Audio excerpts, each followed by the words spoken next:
Dominic Carter Show. Entertaining and informative. On the Red Apple Podcast Network.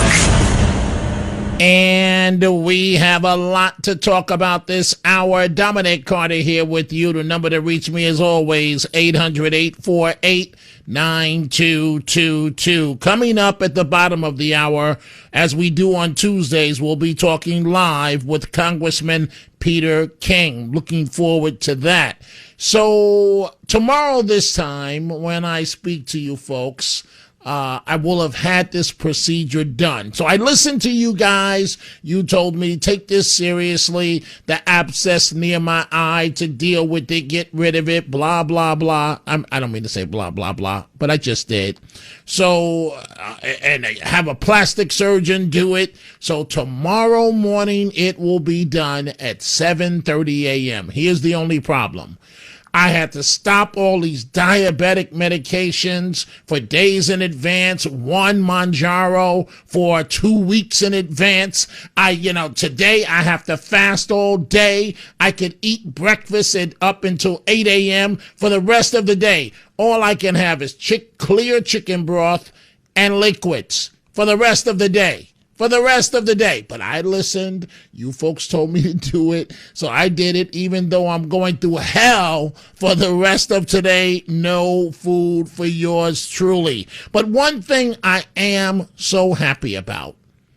This is one of the major reasons why I voted for President Trump. Yes, shake things up, but accountability. I am so pleased that Secretary RFK Jr. has yanked Medicaid funds for California and Minnesota. You know, Governor Dum Dum and Governor Pretty Boy in California, stating that Democrats have opened the floodgates to fraud, to theft. And so the secretary says if California Governor Gavin Newsom and Governor Tim Walz, if they want the money to fund low-income health care, they need to prove documentation. I don't see anything at all wrong with that. The secretary making the announcement. And we have reason to believe that taxpayer money is being misused, especially through fraud. We have a duty to stop the payments, demand answers, and then follow the evidence wherever it leads. If Governor Gavin Newsom or Governor Tim Walz wants this funding released, all they have to do is provide basic documentation showing that these services are legitimate and not fraudulent. And that's common sense. But the Biden administration abandoned that kind of oversight. Instead of protecting your money, they opened the floodgates to theft. They dismantled basic program integrity and oversight. So billions are frozen for Medicaid funds right now to California and to Minnesota. Basic paper trail. What's wrong with submitting the documents? Folks, you and I both know what time it is in terms of money going to organizations that are going to deliver votes for Democrat candidates. That's what time it is. The game is over. The political game is over, Pretty Boy in California and Dum Dum in Minnesota. Prove where the Medicaid money is going. 800-848-9222. My latest kick, I've been talking about this. I don't know about you folks. I've had it with these socialist nuts, right? They come here, they're so unhappy. They come here from their countries for a better life. They get a better life, and then they want to, you know what, on the rest of us, right? In terms of the American lifestyle. They want to tell us how to live, yet they left their garbage country, I said it, to come here to America. Starting with you, Mom Donnie. So even Van Jones, far left Van Jones, that's on CNN, right? Even Van Jones says that he has had enough with the nonsense. I want you to listen to him as he makes his case. This phone has been blowing up all day. Governors from both parties, senators from both parties, Democrats in the House calling, thanking me for saying what everybody's been saying behind the scenes, which is that this stuff is going too far. I am a progressive Democrat. You want to talk about prison reform? I've done it as well as anybody, Republican Democrats in the South with Trump. I've done prison reform. I never said have no prisons. Where are you going to put the Klan? I've done police reform. I never said no police. Where are you going to put the pedophiles? Who's going to grab the pedophiles? This stuff is going too far. And part of the thing that has to happen is we saw what happened in the Republican Party when things started going in a nutty direction and nobody stood up. I am happy that the young people are fighting for affordability, Medicare for all the good things. I've been waiting my whole life to see a youth movement do what it's doing. But it's being hijacked by people who are putting in nutty ideas supporting terrorists, nutty ideas saying that we don't need cops in prison. We can't deport anybody even if they rape somebody. Who said this? Chevalier. Where did Chevalier? Chevalier is going to be is yes. The Democratic nominee. DSA nominee for Congress now from the Bronx. Yes. And she's going to be representing parts of Harlem, Washington Heights, replacing Adriano Espaillat. She's the one that erased 4,000 tweets on social media. You tell me why she erased that many. They're nuts. It's as simple as that.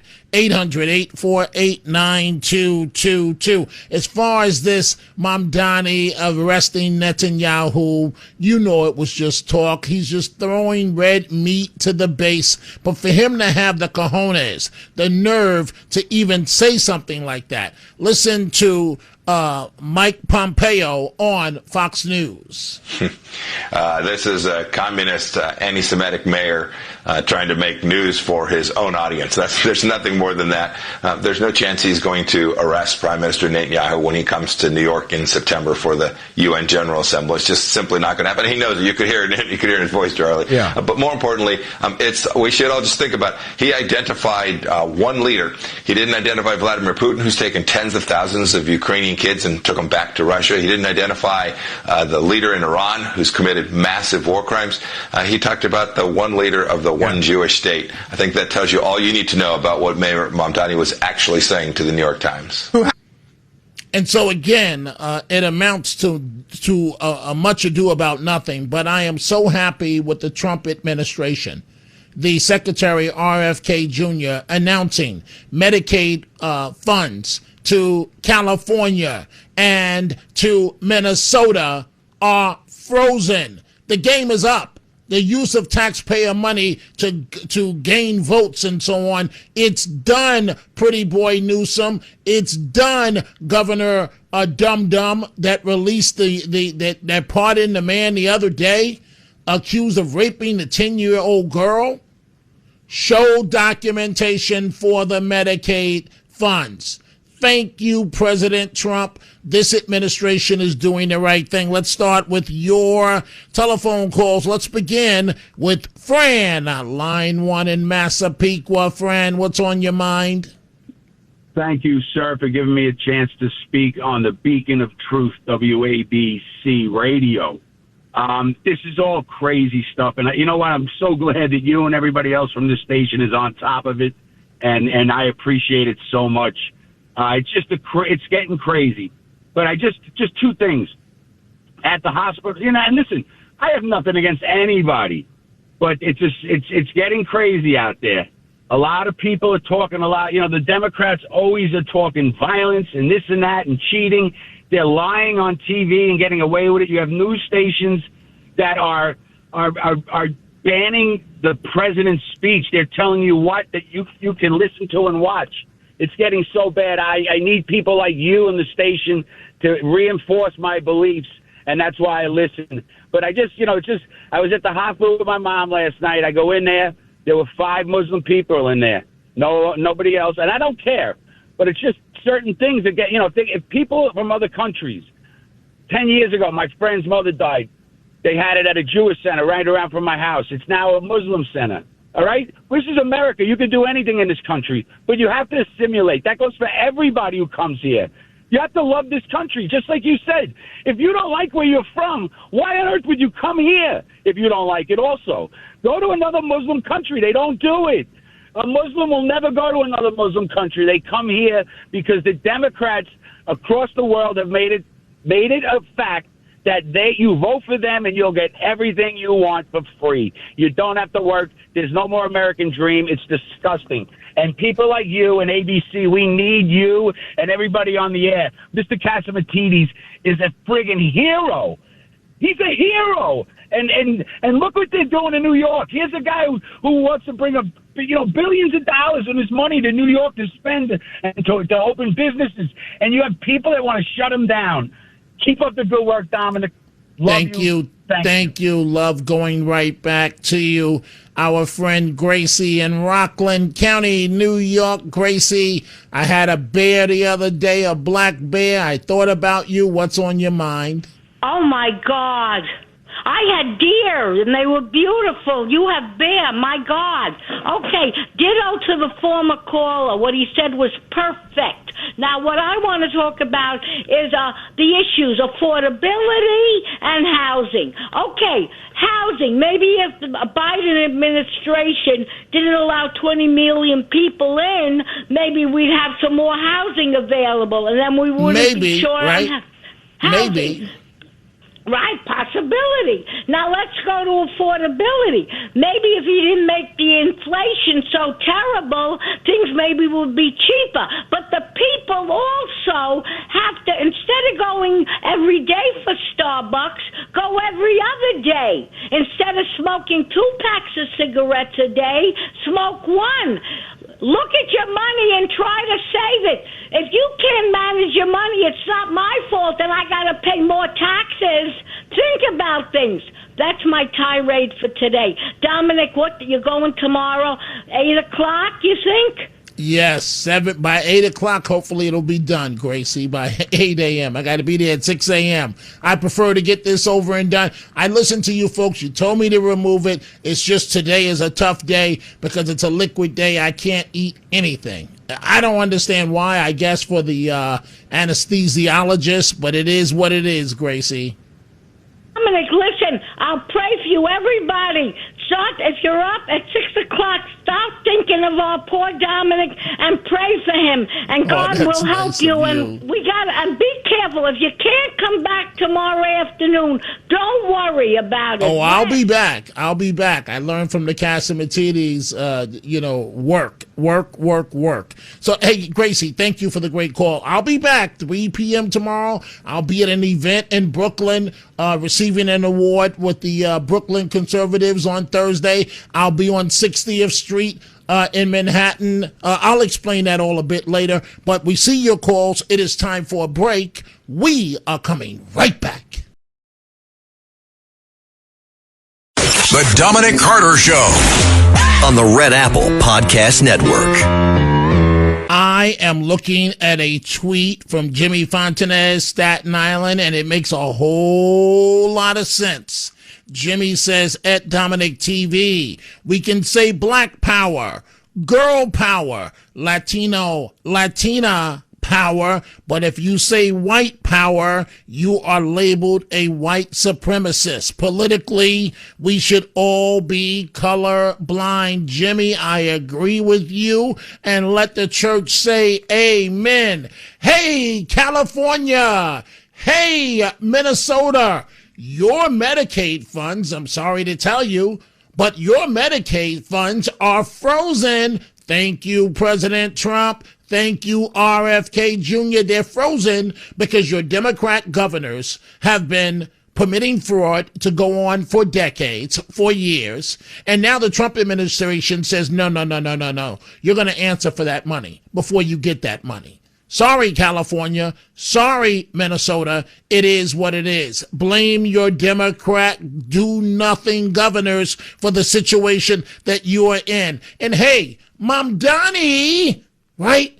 You want to focus on Netanyahu. Why don't you focus on this, pretty boy?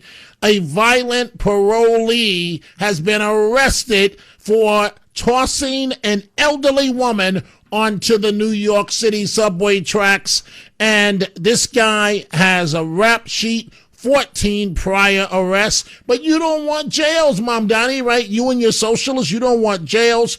36-year-old Zakai Smith, picked up by police, was on parole, charged with attempted murder, and this is for allegedly tossing an elderly woman onto Manhattan subway tracks in a terrifying weekend attack. The victim, 70 years old, left with a head wound. Why don't you focus on that, Mom Donnie, rather than Netanyahu? Let's go to Angie, line 3, Long Island. Angie, what's on your mind? Hey, Dominic, he may have been able to dot his I's and cross his T's, Mandami, but we are on to him. We may not be able to get him on his naturalization, technical BS, but we are on to him. No one wanted to listen in the first place, and this is the outcome. Him, and I'll say it, his pig wife, because you can't say it, anti-Semitic, American-hating nonsense. The faster, don't get too used to your address because you will not be there long. I can't even believe you got there in the first place. I can't even believe it. Oh, Angie, words that connect with my heart. Telling Mom Donnie, don't get used to that address at Gracie Mansion, because guess what, homeboy? You won't be there too long. I'm talking in language that you like to talk in, Mom Donnie. You went to Bronx High School of Science, very smart, but you want to be a rapper and a failed rapper. And your evil eye wife. I'm sorry. No reflection on the lady, Angie. No reflection on the First Lady of New York. But you look at that lady, she's got an evil eye. Like she hates everybody. And guess what? Especially you black people. Don't forget, she's on tape. She has used the N-word before. Oh, that was a mistake. That was a mistake. It was my youth. You still used it. Thank you, Angie, for the great call. Let's go to Elizabeth in Sparta, New Jersey, line 1. What's on your mind, Elizabeth? I understand that the Congress now is having new legislation being considered. All babies born in the U.S. get free health care. And I say only the babies born of both the parents and the grandparents since 1950 of U.S. health care, of U.S. citizens should get this free health care. And the baby should also live and to learn the Constitution and the Bill of Rights in the USA and not be erased abroad. Angie, I gotta take a break here. American kids, babies should get health care. The others, I gotta think this out, but I gotta toss to a break right now. We're coming right back with former Congressman Peter King.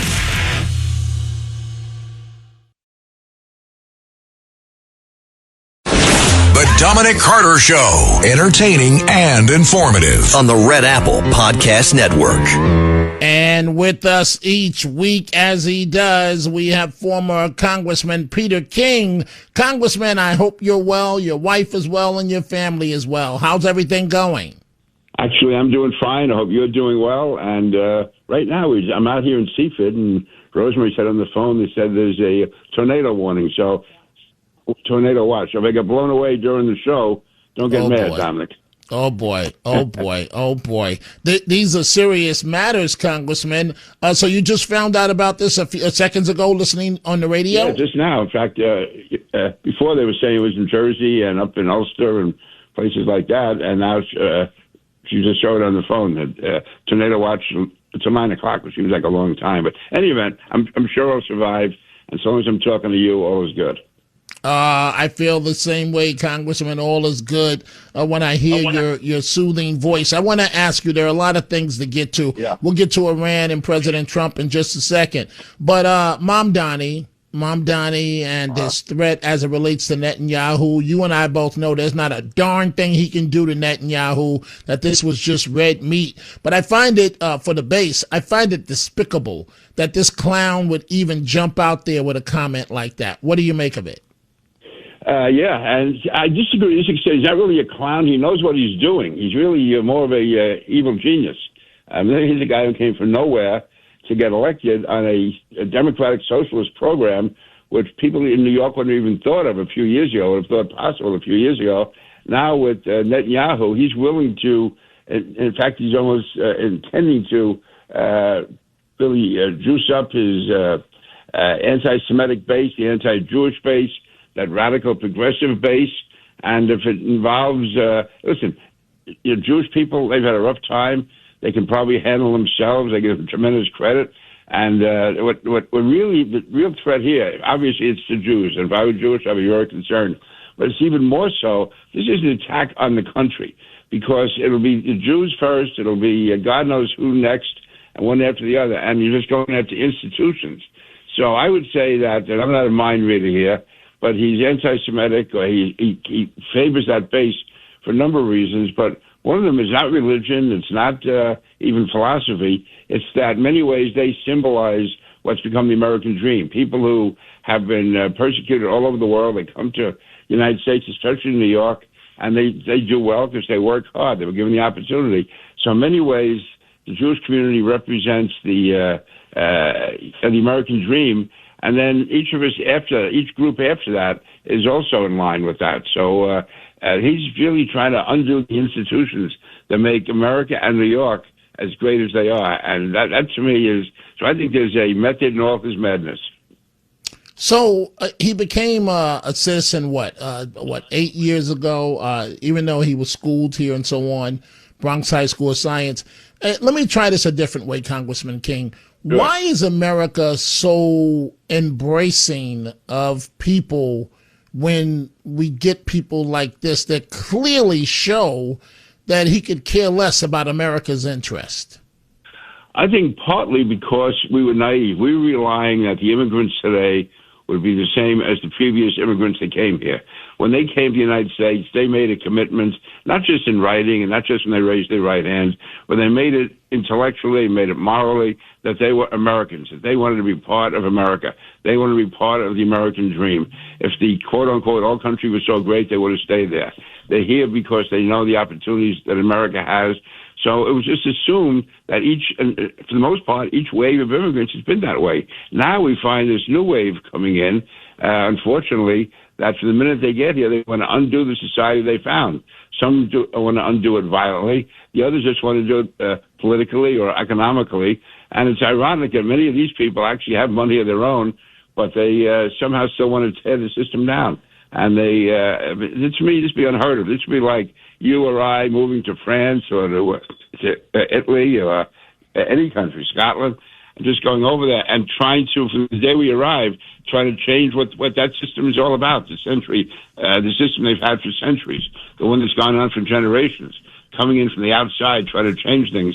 And that's what Mandami and this whole crowd around them, that's what they want to do. They really despise America for what it is. And then you say, why'd you come here for? If you came here and you took the oath, you should abide by it. So I think our government has to be much more careful now and look into what people's beliefs are when they come here. If a person comes and they have a record of being involved at all with radical Islam, I don't think they should be allowed into the country. Certainly not allowed to get any kind of citizenship or permanent status. So that's, again, that really in many ways goes against what our traditions were, because we did have open arms. We welcomed people in here, and in most cases, almost all cases, they did the right thing. In fact, a lot of times, if trouble came, it was from future generations, not the immigrant generation itself. They were the ones who were really, really more dedicated Americans than the average native-born American is. But we're not seeing that anymore. Or certainly not to the extent that we used to. So, Congressman King, just to back to Mamdani for a second here, and then we'll get to Iran, and then we'll wrap this up. But, Mamdani talking about Netanyahu, and here it is, you have a violent parolee arrested after allegedly tossing an elderly 70-year-old woman onto the New York City subway tracks. Now, right, I know that our legal system can't operate this way, what I'm about to say, and I know I'm going to upset some by saying this, but I'm looking at this guy's mugshot, right? African American. He's got a look. I would try and find a way to keep this guy locked up simply based on his mugshot alone. He's got the new braids that they wear in the hair where it looks like the hair is matted down. This guy looks like America's worst criminal. And this guy is out on parole, and he's accused of pushing an elderly woman onto subway tracks in Manhattan. Mamdani doesn't talk about this. Why does this keep happening over and over? How many elderly women, elderly people have to die on the subway tracks until Mamdani and others will take this seriously? You know, the world turned upside down when George Floyd, really a career criminal, was killed. And that turned the world upside down. These other cases we have, and I can't imagine a worse death than being pushed in front of a subway train, especially if you've lived your life, you've been a good citizen, and this is how you meet your demise. And the people who do it just seems that we have too many judges who somehow feel they're committed to this noble cause of seeing the goodness in human beings, and they feel good about themselves, not knowing that goodness they think they see is actually going to end up in innocent people being killed. Listen, if you make a mistake, you let one gangster out and he kills another gangster, okay, to me, no harm done. But if right, gangster killing gangster. But if you're talking about a vicious criminal, a psychopath, going out and killing and torturing innocent people, throwing them to such a violent death, I mean, what could possibly be in anyone's mind to throw someone in front of your train, especially an elderly person? So, to me, you said before that just by taking a look at the guy, you'll be suspicious. Judges are supposed to have that sixth sense. Cops are supposed to have it, and when they use it now, that can't be used, though. They can't use that in court. When a cop says he sees someone, he sees suspicion, he sees that reason to be concerned, that's not good enough. But if you're a judge, and a guy is before you, and you decide on what bail to set, you're going to first of all, there was enough evidence to have him arrested. And now you look at him, and to me, if so many judges not able to detect what's there, then they don't belong on the bench. And again, Congressman, and I'm not trying to offend anybody, but looking at this guy's mugshot. So one, I do ask the question. It's a rhetorical question. I'm not putting it to you, Congressman. Why 9 times out of 10 the suspect has to be black? Why is that, America? You tell me, oh, Dominic is racist for you to say that. No, it's not. I'm giving you facts. If I were the mayor and this guy's mugshot came in front of me, I would look at my chief of staff, who would then look at my correction commissioner, and they would say, you better find a reason to keep this guy locked up. Just looking at his mugshot alone. The one that's accused with this elderly woman. And thank God she's okay for now. But what about her health issues in the future? What about her mental, the fear of being pushed onto subway tracks? Absolutely. And I'll say, go ahead, Congressman. Go ahead. I was going to say, and whether she is now dead or alive, and whether or not, even though he was not able to kill her, the fact is that shouldn't matter from his perspective. The fact that he put her in that situation where she could have died such a horrible death, to me, that's enough. As far as I'm concerned, psychologically, he is as guilty as a person who would have killed someone, and the judge, they should never let that guy out on the street. If after a full trial and for all the testimony, if somehow a jury acquits him, that's a bad deal. But a judge who has that singular power to hold them until the trial, they should never let them out on bail. And again, I don't expect for you to respond to this, Congressman, as we're about to get to Iran. I want you to listen to what President Trump said. But as far as I'm concerned, right, he's mentally ill. He's mentally ill. Well, okay, he's mentally ill. He just pushed a 70-year-old woman, and let's say we have video evidence to prove that he did it. I'm going to look the other way. Hit him in his testicles while he's handcuffed at least 8 or 9 times. That'll tell me if he's mentally ill, because he's not mentally ill. These 9 times out of 10, these are racial attacks, loser African Americans where their lives didn't amount to anything, and they want to torture white people.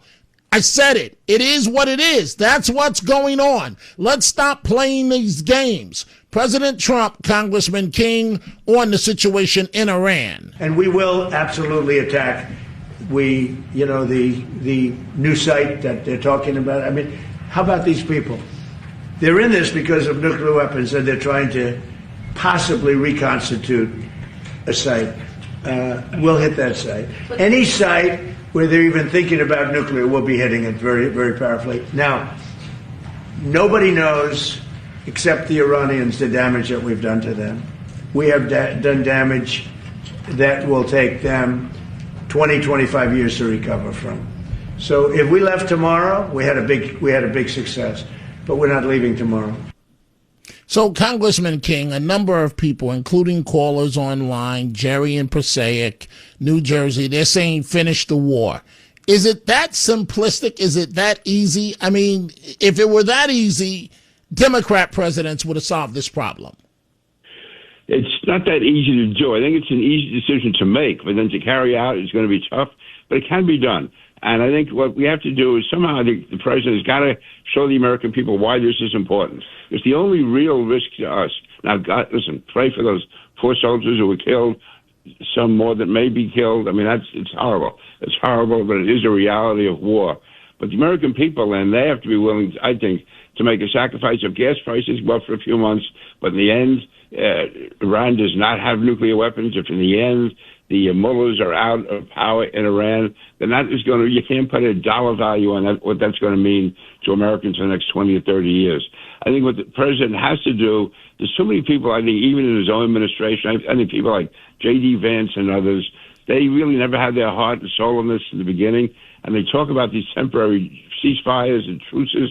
All that does is give Iran time to rebuild, to reconstitute themselves. We should go after every possible facility that could be used, for instance, with the state of Hormuz. Any possible facility where drones are being manufactured, any type of alert system they have should be attacked. And God, of course, any place where ballistic missiles are being produced, that should be attacked. At any place that we think there's even a remote chance that they're going to reconstitute or constitute as a nuclear facility, that has to go.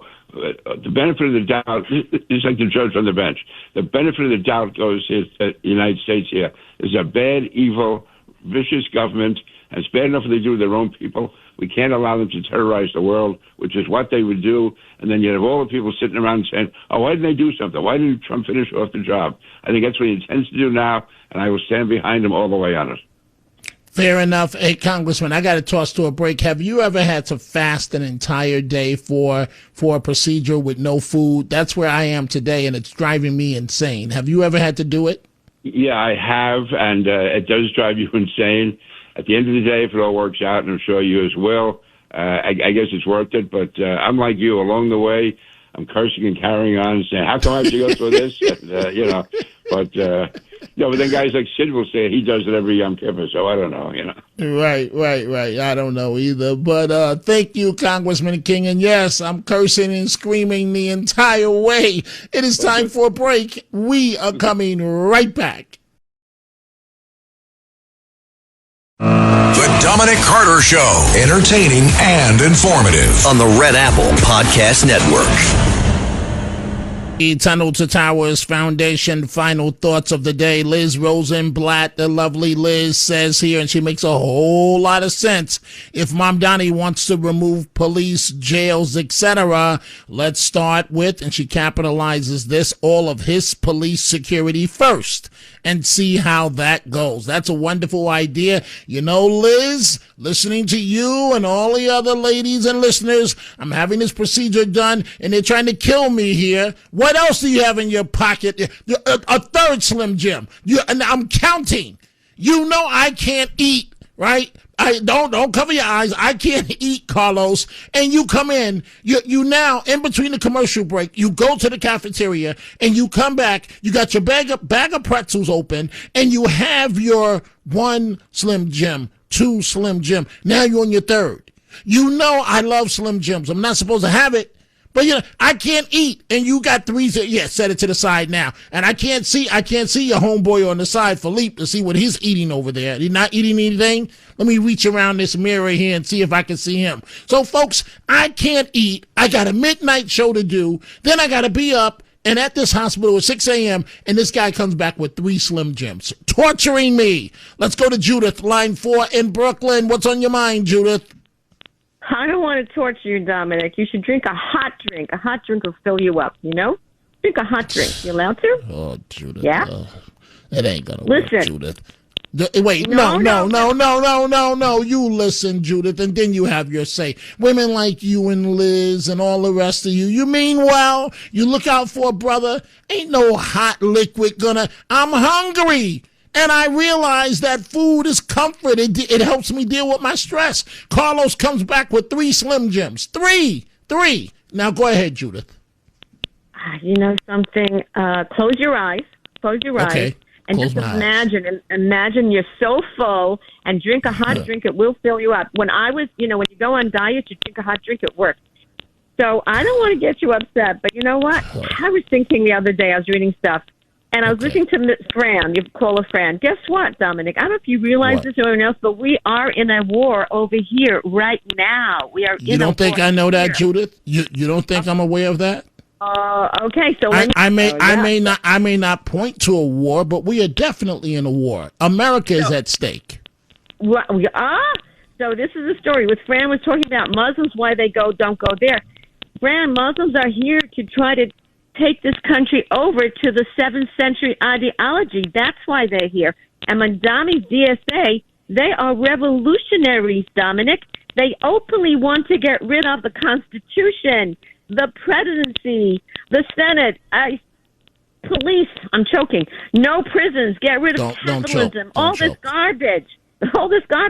They are huge. They're a huge threat to our democracy, people. Dominic, they're communist Marxists and Muslim Islamists, and they partner with Antifa. And you've got professors I'm reading in Harvard, Yale, Columbia. They're on board. And the dean of Berkeley, he's anti-capitalism, and they have brainwashed students. And did you hear the guy this is a new one, the guy on the plane, Muslim man, he cannot sit next to a woman. It's against his Sharia law. This is the start, Dominic. This is the start. And then he's going to... Wait. The man said this in America on an American aircraft? Yeah, on an aircraft. And he goes, I cannot sit next to women. It's against my religion. So then get off the plane. So then get out the country. So wait. Go back to your country. Dominic, it's a setup. Because then he's going to get lawyers to come and say, freedom of religion. This is how they twist and turn our laws and our Constitution. We are in we're in a war. We are in a war. And this Mandami, DSA, whatever, all that, we've got to get rid of them. They are a threat to our democracy. We cannot have communists in office. We can't have any of these people here. They've got to get rid of them. No, whatever it takes. And where are these intelligent people, lawyers and good judges, whatever? Why don't they band together and really get their act together? Because we could talk and talk and talk and talk. Talk is great, but talk is cheap if you don't get things done in the right way. We are in big trouble.